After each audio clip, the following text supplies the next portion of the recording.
সকাল 6:30টায় শো হয়েছে। ওয়ার্ল্ড কাঁপিয়ে দিয়েছে, কিন্তু ওইখানে শাহরুখ খানকে লাগবে, সালমান খানকে লাগবে। ওইখানে কিন্তু আয়ুষ্মান খুরানার চলবে না, কিন্তু এখানে 250 কোটি রুপির ছবি। আরও পাঠানকে এক্সাম্পল দিব যে পাঠান ফর্মুলার ছবি, যেগুলো আপনি যত্ন নিয়ে বানাবেন, যত্ন নিয়ে গল্প লিখবেন, যত্ন নিয়ে সংলাপ করবেন, যত্ন লোকেশন নেবেন, ভালো আর্টিস্ট নেবেন, ভালো সময় রিলিজ দিবেন, তাহলে ওইসব ছবি অবশ্যই চলবে। সকাল 6:30টায় শো হয়েছে।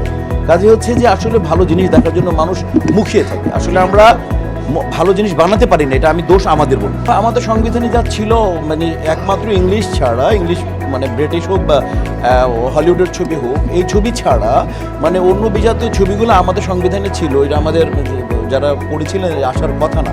আর আমাদের এমনি তো আমাদের রপ্তানি নীতি মনে ব্যবসা নীতিতে আছে যে আমাদের ছবি গেলে ওইখানে ছবি আসবে, এটা তো অলরেডি আছে।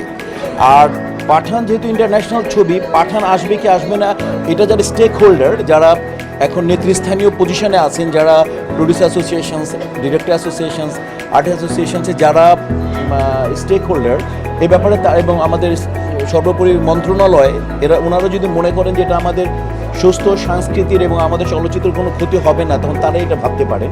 বা ওইখানে নওয়াজুদ্দিন সিদ্দিকীও চলবে না, কারণ ওয়ার্ল্ড ইন্ট্রোডাকশন করাতে হলে ইন্টারন্যাশনাল শিল্পী চাই।